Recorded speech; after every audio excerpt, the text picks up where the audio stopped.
যেন বুড়ির বাড়ি থেকে কিন্তু আমি সবকটা এসকেপই কমপ্লিট করি। কিন্তু তোমরা অনেকেই আমায় বলছিলে বুড়িকে না মেরে বুড়ির মেন ডোর এসকেপ করতে। তোমরা বলবে আর আমি তোমাদের কথা রাখবো না, সেটা তো কোনোদিনও সম্ভব নয়। সঠিক বলেছেন। আসলে এখন রাত প্রায় 2টো বাজে আর আমি শুয়ে শুয়ে তোমাদের কমেন্টগুলোই পড়ছিলাম, যেটা পড়তে তো আমার খুবই ভালো লাগে। তো জানি না হট করে মাথায় কি চেপে বসলো যে এখনই চ্যালেঞ্জটাকে কমপ্লিট করব। তো বসে পড়লাম গ্র্যানি চ্যাপ্টার 1 নিয়ে।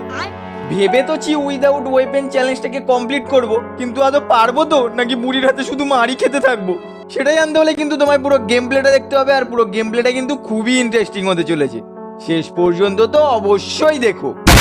আর এখানে তোমরা স্ক্রিনে দেখতেই পাচ্ছ ডিফিকাল্টি মোডটা কিন্তু আমি নর্মালে সিলেক্ট করে রেখেছি। আর আজ কিন্তু ডিফিকাল্টিটা নর্মালে সিলেক্ট করা থাকবে না, আজ কিন্তু ডিফিকাল্টিটা হার্ডে রাখবো। বলেন কি? তো চলো হার্ড মোডে গেম প্লেটা শুরু করা যাক।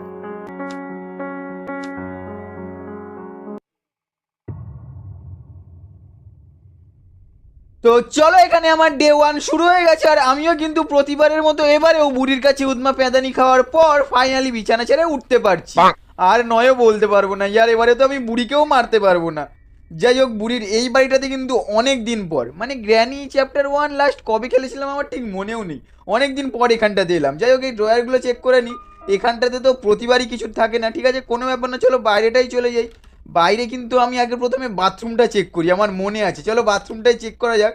বুড়িকে তো আসতে দেখছি না, ঠিক আছে যখন আসবে আসবে। এখানটাতে ইয়ার সাউন্ডও হয়ে গেল, ঠিক আছে ঠিক আছে, চলো তাড়াতাড়ি বাইরে বেরিয়ে যাই। ইয়ার এটা হার্ড মোড, বেশি ইয়ে করলে হবে না। বুড়ি কখন কোন দিক থেকে চলে আসবে ঠিক নেই। ওই দেখো বুড়ি চলেও এসছে, তাড়াতাড়ি এই নিচটাতে ঢুকে যাই। এই একটাই আমার বাঁচার জায়গা, এখানটাতেই আমার সব কিছু এনে রেখে দেবো, কারণ বুড়ি এখানটাতে ঢুকতে পারে না। না, কারণ বুড়ির তো কোমরে লাগা, বুড়ি তো ঝুঁকতে পারে না।